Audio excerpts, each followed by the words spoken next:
नमस्ते। आज आम आलोचना करिबा सत्यवादी साधक मानकर क्रम रे गोपबंधु दासंकर रचना। तो तांको रचना समग्र संपर्क रे विस्तृत भाव रे आलोचना करने को समय सापेक्ष आमे संक्षेप रे एक विहंगावलोकन करिबार प्रयास करिबा एवं जहाँ भितरे आमे निसंदेह देखिबा को पाइबा एक त्यागदीप्त जीवनर झलक। तेणु पंडित गोपबंधु दास ओडिया जातिर इतिहास और साहित्यर चिरबंद्य और नमस्य प्रतिभा, जड़े आदर्श व्यक्तित्व और उज्जवल दीपशिखा, स्वच्छ पवित्र जलधारा और त्याग प्रेम कारुण्यर महामिलन जेपरी तांकर जीवन से आदर्शवादी और कर्मयोगी से जेपरी मानविकता बोधर एक ऊर्जस्वल स्रोतस्वती जेपरी कमल सेहीपरी अन्याय अनीति विरुद्ध रे वज्र कठोर से स्वदेश प्रेमी और दरदी मनीष क्रमश एही प्रेम विश्व प्रेम आड़कू प्रसारित व्यक्ति जीवन विश्व प्राणतारे प्रतिष्ठित दया प्रेम और अनुकंपार से जेपरी एक जीवंत विग्रह से जड़े विश्वगत और विश्वातीत प्राण आधुनिक ओडिया जातीय जीवन और भाषा साहित्यर अम्लान प्रतिभा से जेपरी अग्निगर्भवाणी सेहीपरी कारुण्य कंद्रित चंद्रमार शीतल स्पर्श अंतर्दृष्टि परिपूर्ण द्रवित हृदय जेपरी श्रेष्ठ त्यागपूत जीवन सेहीपरी मौलिक चिंतानायक गठनमूलक सामाजिक मूल्यबोधर से जड़े दिव्य पुरुष शिशुपरी सरल सहज सावलील शतदल परी कमल दधीची परी त्यागशील अथच से वज्र परी मध्य कठोर से थिले स्वदेश प्राण ओ भगवत विश्वासी से थिले विश्व प्राण मातृभूमि और मातृभाषार सेवा करिबारे से एक समर्पित चरित्र कटक ठारे अनुष्ठित उत्कल सम्मिलनीर चतुर्दश अधिवेशन रे सभापति अभिभाषण रे से एकदा उल्लेख करथिले माँ उत्कल जननी ए अधम संतान ठारे तुमर जदि एते दया यार कर्तव्य पथरे तुमे सहाय हुओ माँ मु उपस्थित घटना रे देशर नायक नुहे ता मोर केबे बांछा नुहे तुमर नियत सेवक हेबा ही मो जीवनर चिर आकांक्षा आज विशेष भावरे से सेवा करने को मते सुजोग देइछ माँ ए अधम अज्ञान संतान तोर की सेवा करिबो तते ही तु ही रक्षा कर मुछार मनुष्य मातर भाई माने स्वदेश सेवा ही प्रकृत रे मनुष्य पक्षरे भगवत सेवा मानव सेवा तांकर आदर्श जाति वर्ण धर्म निर्विशेष रे सकल मनीष पाई से समर्पित उत्कल सम्मिलनी रे से निरलस कर्मी और नायक सत्यवादी वन विद्यालय और सत्यवादी पत्रिका तांकर मानस संतान गांधी प्रवर्तित असहयोग आंदोलनर से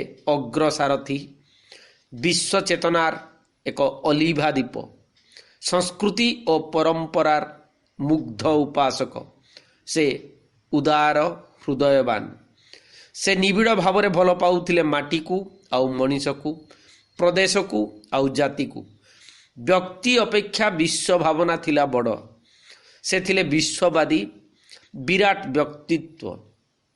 से थिले एकाधार रे शिक्षक, शिक्षाविद, आईनज्ञ, नेता, संगठक, व्यवस्थापक, संस्कारक, कर्मी, कवि, प्राबंधिक, संपादक, सांबादिक और वक्ता।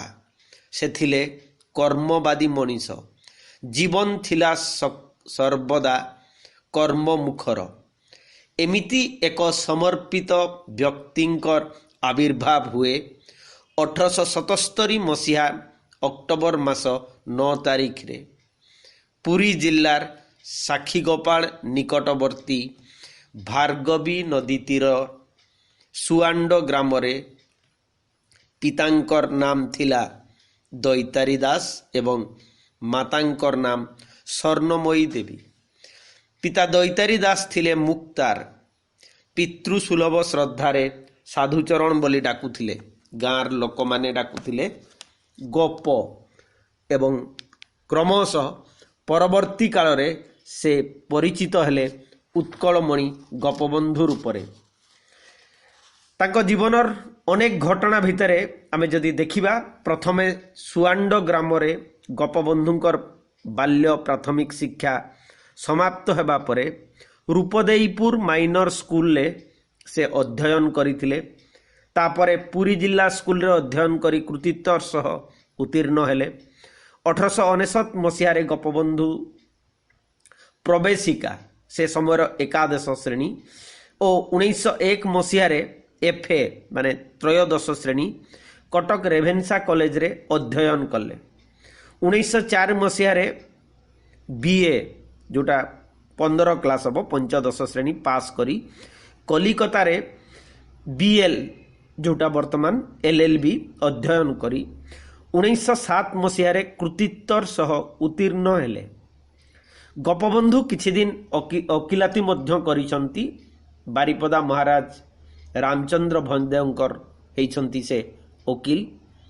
गोपबंधु केवल वकिलाती व्यवसाय जदि करी थांते यथेष्ट धन संपत्ति अर्जन करी थांते, मात्र प्राचुर्य पछरे न गोड़ाई नीलगिरी रे किछि दिन शिक्षकता मध्य करिथिले।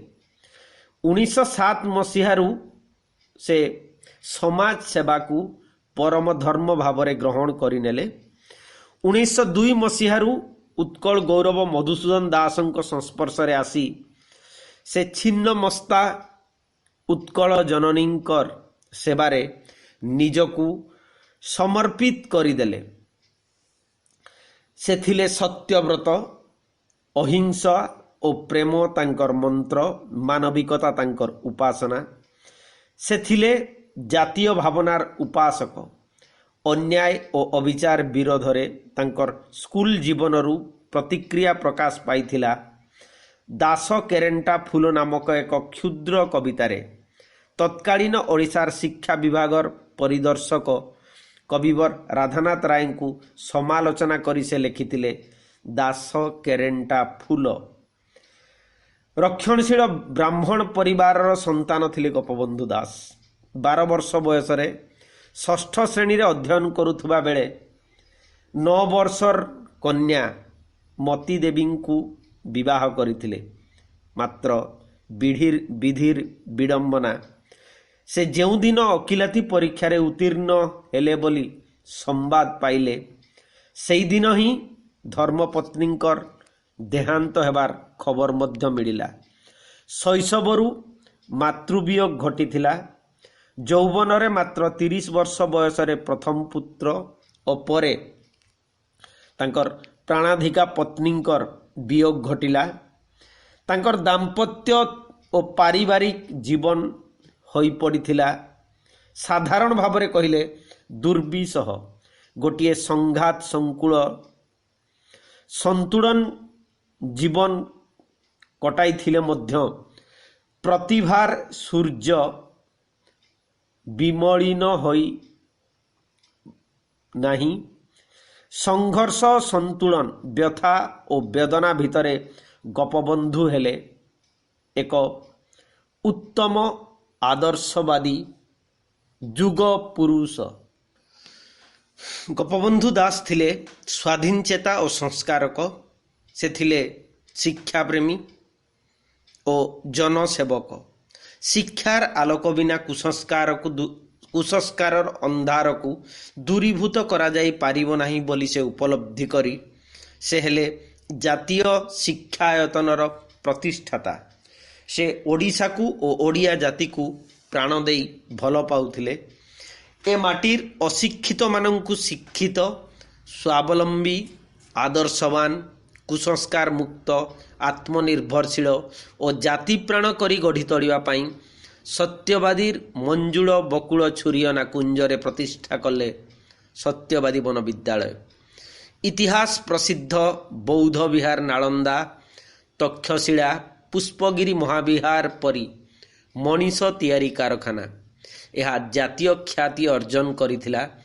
ଏହି ବନବିଦ୍ୟାଳୟରେ ସେଦିନ ଶିକ୍ଷକ ଭାବରେ ଯେଉଁ ଉଚ୍ଚ ଶିକ୍ଷିତ ଯୁବକମାନେ ଯୋଗ ଦେଇଥିଲେ ସେମାନେ ହେଲେ ପଣ୍ଡିତ ନୀଳକଣ୍ଠ ଦାସ, ପଣ୍ଡିତ ଗୋଦାବରୀଶ ମିଶ୍ର, ଆଚାର୍ଯ୍ୟ ହରିହର, ପଣ୍ଡିତ ବାସୁଦେବ, ପଣ୍ଡିତ କୃପାସିନ୍ଧୁ, ପଣ୍ଡିତ ଲିଙ୍ଗରାଜ ମିଶ୍ର ପ୍ରମୁଖ ବ୍ୟକ୍ତି। ଏହି ଅନୁଷ୍ଠାନର ଛାତ୍ରାବାସରେ ଜାତିଭେଦ ନଥିବାରୁ ଅସହିଷ୍ଣୁ ଲୋକେ ଉତ୍ତ୍ୟକ୍ତ ହୋଇ ସ୍କୁଲ ଗୃହକୁ ପୋଡ଼ି ଦେଇଥିଲେ। ତଥାପି ଉତ୍କଳମଣି ଗୋପବନ୍ଧୁ ଧୈର୍ଯ୍ୟହରା ନ ହୋଇ ପୁଣି ଗୃହ ନିର୍ମାଣ କରାଇଲେ। ତେବେ ବିବିଧ ଜଟିଳ ସମସ୍ୟା ଭିତରେ 1926 ମସିହାରେ ଏହି ବିଦ୍ୟାଳୟ ବନ୍ଦ ହୋଇଯାଇଥିଲା। ସତ୍ୟବାଦୀ ବନବିଦ୍ୟାଳୟ ସମ୍ପର୍କରେ ଅଧିକ ଜାଣିବା ପାଇଁ ଆମେ ଗୋଦାବରୀଶ ମିଶ୍ରଙ୍କର ଆତ୍ମଜୀବନୀ, ଅର୍ଦ୍ଧଶତାବ୍ଦୀର ଓଡ଼ିଶା ଓ ତହିଁରେ ମୋର ସ୍ଥାନ, ନୀଳକଣ୍ଠ ଦାସଙ୍କର ଆତ୍ମଜୀବନୀ, ଏପରି ସତ୍ୟବାଦୀର ଆହୁରି ଅନେକ ବରେଣ୍ୟ ଲୋକ ସମ୍ପୂର୍ଣ୍ଣ ଭାବରେ ସତ୍ୟବାଦୀର ଜୀବନଚର୍ଯ୍ୟା ଉପରେ ଚମତ୍କାର ଗ୍ରନ୍ଥ ସବୁ ପ୍ରକାଶ କରିଛନ୍ତି। ତେବେ ଏଠି ଆମେ ଦେଖିବାର କଥା, ସତ୍ୟବାଦୀ ବନବିଦ୍ୟାଳୟର ପ୍ରତ୍ୟେକ ଶିକ୍ଷକ ତ୍ୟାଗ, ସେବା, ସ୍ନେହ, ଦୟା ଓ ମାନବିକତାର ପ୍ରତୀକ ଥିଲେ। ସେମାନେ ଦେଶ ସେବା ଓ ମଣିଷ ଗଠନ ପାଇଁ ଥିଲେ ସଂକଳ୍ପବଦ୍ଧ। ଚାହିଁଥିଲେ ସେମାନେ ଜୀବନରେ ସରକାରୀ ଚାକିରି କରି ଧନ ଓ ମାନରେ ତଥାକଥିତ ଧନୀ ବଡ଼ ଲୋକର ପ୍ରତିଷ୍ଠା ଅର୍ଜନ ମଧ୍ୟ କରିପାରିଥାନ୍ତେ, କିନ୍ତୁ ଗୋପବନ୍ଧୁଙ୍କର ବ୍ୟକ୍ତିତ୍ୱର ପ୍ରଚଣ୍ଡ ଆକର୍ଷଣରେ ସେମାନେ ତ୍ୟାଗ ଓ ଦେଶ ସେବାକୁ ଜୀବନର ବ୍ରତ ରୂପେ ଗ୍ରହଣ କରି ନେଇଥିଲେ। ରତ୍ନାକର ପତିଙ୍କ ଭାଷାରେ ଏହି ଅନୁଷ୍ଠାନ ବନବିଦ୍ୟାଳୟର ବିକାଶରେ ପୁଣ୍ୟାତ୍ମା ଗୋପବନ୍ଧୁଙ୍କର ପ୍ରାଣ ପ୍ରାଚୁର୍ଯ୍ୟ, ପଣ୍ଡିତ ନୀଳକଣ୍ଠଙ୍କର ଅଗାଧ ପାଣ୍ଡିତ୍ୟ, ଗଠନମୂଳକ ଯୋଜନା ଓ ସମ୍ବିଧାୟିନୀ କଳ୍ପନା ଶକ୍ତି ଏବଂ ପଣ୍ଡିତ ଗୋଦାବରୀଶଙ୍କର କୋମଳ କବି ଶକ୍ତି, ଅଧ୍ୟାପନାର ମୌଳିକ ଚାତୁରୀ ଓ ଶିଷ୍ୟପ୍ରାଣତା, ଆଧୁନିକ ବ୍ୟାପକ ଦୃଷ୍ଟି ପରିସର, ପଣ୍ଡିତ କୃପାସିନ୍ଧୁଙ୍କର ଐତିହାସିକତା ଓ ଅଖଣ୍ଡ ସହଯୋଗ, ଆଚାର୍ଯ୍ୟ ହରିହରଙ୍କର ଋଷି ପ୍ରାଣତା, ନିର୍ମଳ କର୍ତ୍ତବ୍ୟନିଷ୍ଠା, ପିତୃସୁଲଭ ବାତ୍ସଲ୍ୟ, ସହିଷ୍ଣୁତା ଓ ସ୍ୱାଭାବିକ ସେବାପରାୟଣତା, ପଣ୍ଡିତ ବାସୁଦେବଙ୍କର ଆଧ୍ୟାତ୍ମିକ ଭାବପ୍ରବଣତା, ବାଗ୍ମିତା, କଠୋର କର୍ତ୍ତବ୍ୟପରାୟଣତା ଓ ଆଦର୍ଶ ସାଧନାରେ ତନ୍ମୟତା ଏବଂ ପଣ୍ଡିତ ରାମଚନ୍ଦ୍ରଙ୍କର ନୀରବ କର୍ମନିଷ୍ଠା ଓ ହାର୍ଦ୍ଦିକ ସହଯୋଗ କେନ୍ଦ୍ରୀଭୂତ ହୋଇଥିଲା। ଏହା ଛଡ଼ା ଅନ୍ୟାନ୍ୟ କର୍ମୀମାନଙ୍କର ତ୍ୟାଗ, ନିଷ୍ଠା, ସାଧନା ଓ ଅକୁଣ୍ଠିତ ସହଯୋଗ ଏହି ଅନୁଷ୍ଠାନର ଗଠନ, ପ୍ରତିଷ୍ଠା ଓ ବିକାଶରେ ଅନିବାର୍ଯ୍ୟ ପରିପୋଷକ ରୂପେ ଥିଲା ବିଦ୍ୟମାନ। ସତ୍ୟବାଦୀ ବନବିଦ୍ୟାଳୟ ଆରମ୍ଭ ହୋଇଥିଲା ମାତ୍ର 19 ଜଣ ଛାତ୍ରଙ୍କୁ ନେଇକି। 1909 ମସିହା କୁମାର ପୂର୍ଣ୍ଣିମାରେ ତାର ଆରମ୍ଭ, କିନ୍ତୁ 1910 ଅଗଷ୍ଟ 2 ତାରିଖରେ 19 ଜଣ ପିଲାଙ୍କୁ ନେଇକି ମଧ୍ୟ ଆରମ୍ଭ ହୋଇଥିଲା ବୋଲି କେଉଁ ଜାଗାରେ ଉଲ୍ଲେଖ ଅଛି। ତେବେ 1916-17 ମସିହା ବେଳକୁ ଓଡ଼ିଶା ଓ ଓଡ଼ିଶା ବାହାରୁ ମିଶି ଛାତ୍ର ସଂଖ୍ୟା ସେତେବେଳେ ଥିଲେ 700 ଉପରେ। ମିଷ୍ଟର ଦାସ ଗୋପବନ୍ଧୁ ନୀଳକଣ୍ଠଙ୍କୁ ଆନନ୍ଦରେ ଗଦଗଦ ହୋଇ କୁଣ୍ଢାଇ ପକାଇ କହିଥିଲେ, ମିଷ୍ଟର ଦାସ ଅର୍ଥ ହେଉଛି ବାରିଷ୍ଟର ମଧୁସୂଦନ ଦାସ, ଗୋପବନ୍ଧୁ ତମେ ସବୁ ମିଶି ସତ୍ୟବାଦୀରେ ଗୋଟିଏ ନାଳନ୍ଦା ଗଢ଼ିଦେଲ। 1921 ମସିହାରେ ଏହି ବନବିଦ୍ୟାଳୟଟି ଜାତୀୟ ବିଦ୍ୟାପୀଠ ବା ନ୍ୟାସନାଲ ଏଜୁକେସନାଲ ସେଣ୍ଟରରେ ପରିଣତ ହେଲା। 1923 ମସିହାରେ ଜାତୀୟ ମହାବିଦ୍ୟାଳୟ ନ୍ୟାସନାଲ କଲେଜରେ ତାହା ରୂପାନ୍ତରିତ ହେଲା। ମାତ୍ର ବିଶ୍ୱବିଦ୍ୟାଳୟ ମଞ୍ଜୁରୀ ନ ମିଳିବା ଓ ଆର୍ଥିକ ଦୁଃସ୍ଥିତି ଯୋଗୁଁ 1926 ମସିହାରେ ବନବିଦ୍ୟାଳୟଟି ଭାଙ୍ଗି ପଡ଼ିଲା। ପ୍ରାଚୀନ ଗୁରୁକୁଳ ଆଶ୍ରମ ଶୈଳୀରେ ଏହି ବିଦ୍ୟାଳୟକୁ ଗୋପବନ୍ଧୁ କିଛି କାଳ ବଞ୍ଚାଇ ରଖିଥିଲେ ମଧ୍ୟ ଓଡ଼ିଆ ଜାତିର ବିଡ଼ମ୍ବନା ତାହା ଚିରସ୍ଥାୟୀ ହୋଇପାରିଲା ନାହିଁ, କାରଣ ଗୋପବନ୍ଧୁଙ୍କର 1928 ମସିହାରେ ତିରୋଧାନ ଘଟିଲା। ଏହି ବିଦ୍ୟାଳୟକୁ ଦେଖି ଏକଦା ଠକ୍କର ବାପା ଲେଖିଥିଲେ, ah that once flourishing school, that nursery of public workers, I will have now to shed tears at the sight of it। ତାର ଓଡ଼ିଆ ରୂପାନ୍ତର ଏହା ହେଇପାରିବ, ଆଃ ଦିନେ ସ୍କୁଲ କି ଥିଲା ପ୍ରାଣବନ୍ତ, ସାଧାରଣ କ୍ଷେତ୍ରରେ କର୍ମୀ ତାଲିମ ହେବାର ଏକ ପୀଠସ୍ଥଳୀ। ଆଜି ଏହାକୁ ଦେଖିଲେ ମୋ ଆଖିରୁ ଲୁହ ବହିଯାଏ। ଗୋପବନ୍ଧୁ ଦାସ ଥିଲେ ପ୍ରକୃତ ପକ୍ଷରେ ଜଣେ କର୍ମୀ, ସେବକ, ସଂଗଠକ।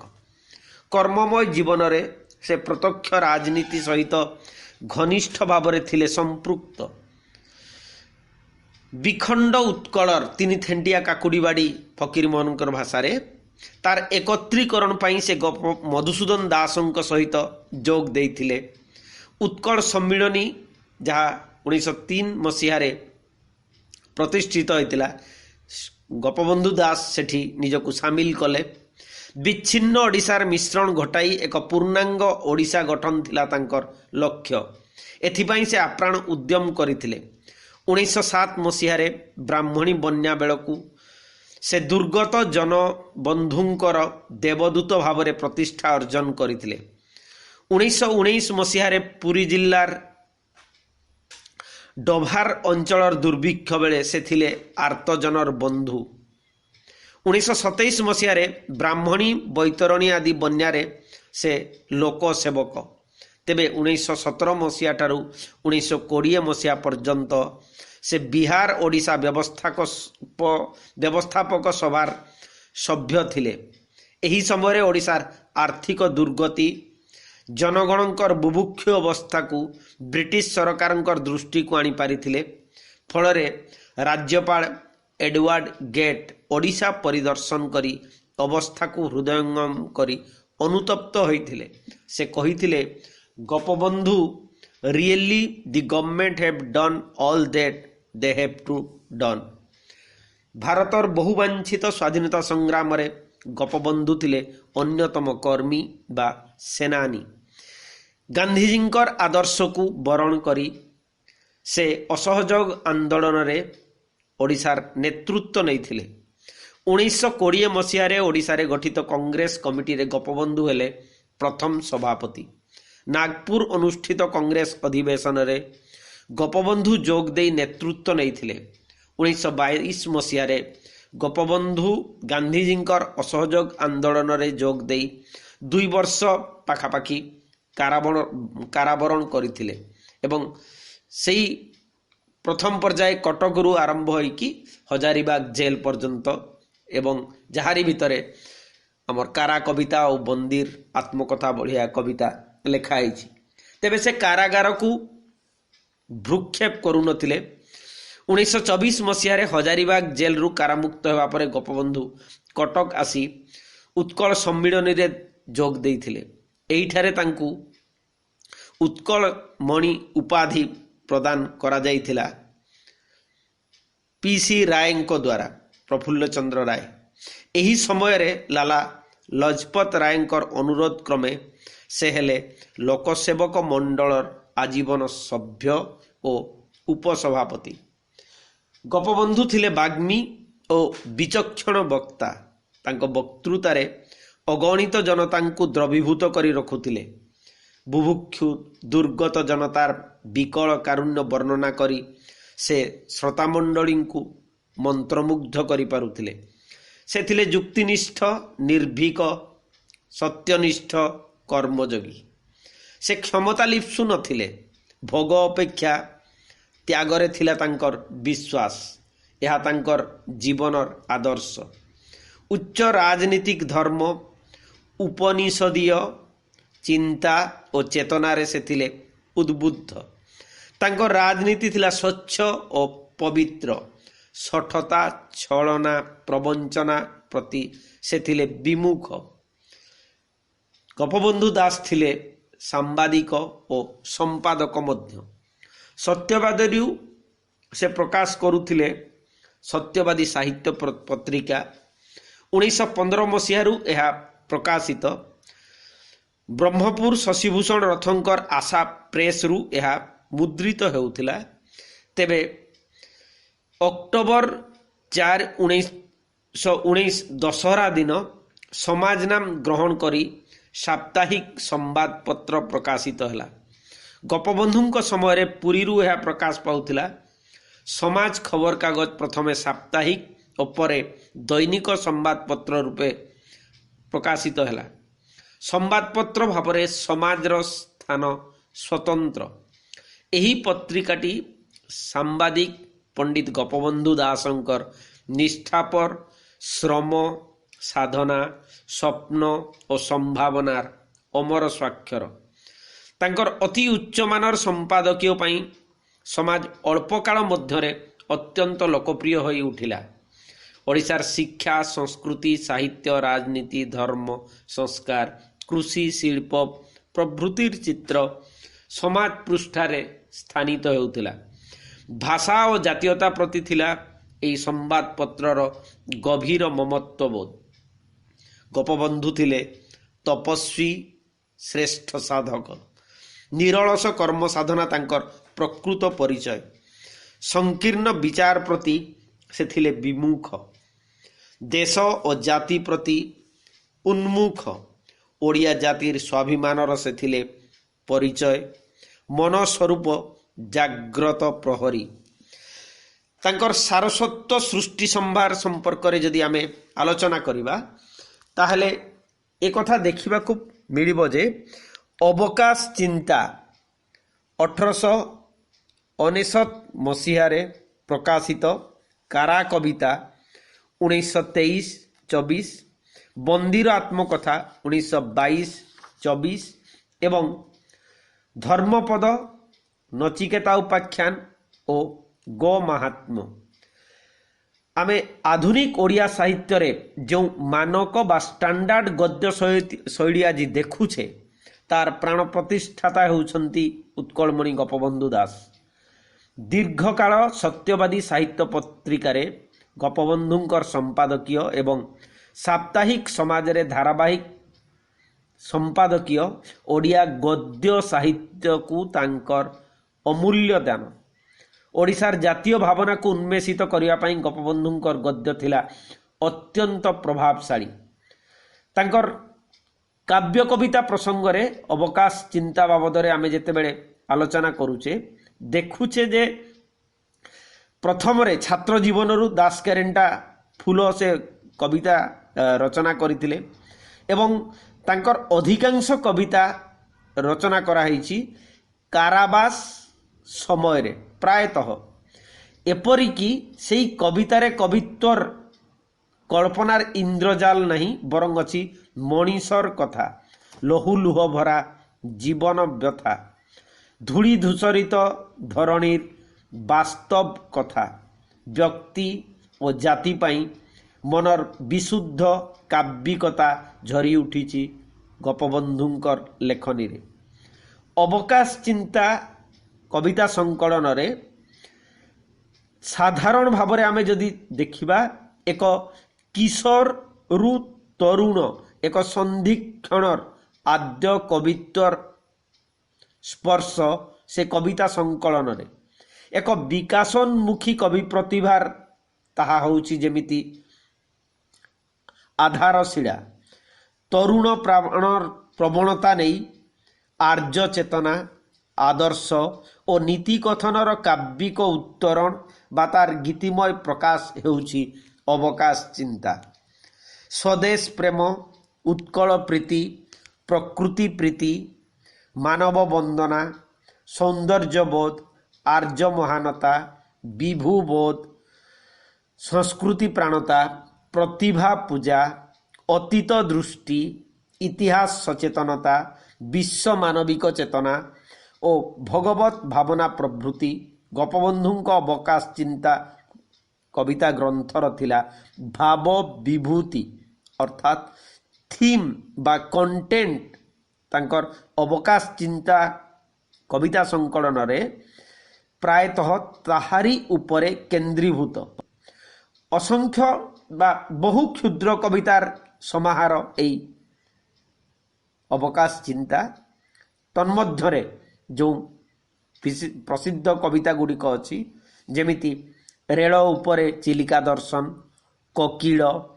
ब्राह्मण समिति छात्रावास काठ जोड़ी तीरे सायंकाल काठ जोड़ी तीरे चंद्रालोक बारबाटी दर्शन कटकर शिला सेतु खंडगिरी शिखरे उपेन्द्र भंज अति बड़ी जगन्नाथ दास गोटिए कांकण गछ अनाथ बालिका ग्रीष्मे खुंटा बरगछ शिवरात्रि नीरव प्रभृति कविता गुड़िक कवि हृदयर गोटिए गोटिए सार्थक प्रतिलिपि। राधानाथ रायंकर चिलिका काव्य परी गोपबंधुंकर रेल उपरे चिलिका दर्शन कविता एक प्राणस्पर्शी कविता। राधानाथंकर काव्यिक आवेदन पाखरे गोपबंधु ऋणी रहिबा समीचीन हेबो। कोकिल कवितारे कविंकर दिव्य भावना प्रकाशित। सेहीपरि ब्राह्मण समिति छात्रावास कवितारे भारतीय आर्य भावना ऐतिह्य विभुबोध और विश्वबोधक आवेगदीप्त कंठरे कवि प्रकाश करिसंती। जेमिति विश्व निज सुख लागी जात नुहे हिंदू विश्व हिते हिंदू प्रति रक्त। पुनश्च सर्वे आम्भे एक ईश्वर संतान साध विश्वहित तेजी अभिमान। काठजोड़ी रे सायंकाल काठजोड़ी तीरे चंद्रालोक कवितारू कविंकर सौंदर्यबोध जातीयता मानव वंदन तथा भार्गवी चित्रोत्पला महानदी आदि नदीगुड़िक प्रति जीवनधर्मी संवेदना कवि प्राणरू निर्गत होइछि। बारबाटी दर्शन कटकर शिला सेतु खंडगिरी शिखरे कवितारू जातीयता बोधर परिचय मिले। महानदी और चित्रोत्पला प्रभृति कवितार चित्रण रे कविंकर मानवीय भावावेग विशेष भावरे स्पष्ट। शिवरात्रि कविता कवि हृदयर एक निर्मल परिप्रकाश। जो कविता भितरे कविंकर स्वकीय दार्शनिक दृष्टिभंगीर परिचय मिले। जोठी कवि लिखिचंती दूर देवालये जीवा नाही प्रयोजन निज अभ्यंतर देख फेडिण नयन हृद कपिल आसे तर बहे प्रेम झर विजे करिछंती तही स्वयंभू शंकर। पुणी तार अंतिम चरण आड़े कवि उल्लेख करुछंती समस्त जीवन कर एक शिवरात्रि अंधारे न हुड़ पथ हे स्वर्ग यात्री। एतद् भिन्न सारला दास जगन्नाथ दास बलराम दास उपेन्द्र भंज प्रभृति कवितारू गोपबंधुंकर कविमानसरे प्रतिभा पूजार एक चरम उत्कर्ष प्रतिपादित होइछि। अवकाश चिंतार क्षुद्र क्षुद्र कविता भितरे कवि प्राण और काव्यिक सुषमा परिप्रकाश लाभ करिछि। वर्तमान आमे तांकर परवर्ती कविता संकलन बंदीर आत्मकथा प्रसंगरे आलोचना करिबा। तेबे आज समय हो जाइछि। आसंता काली बंदीर आत्मकथार कविता गुड़िक संपर्क में आमे आलोचना करिबा। कमेंट रे जहाँ चाहिए लिखिबे। नमस्ते, धन्यवाद।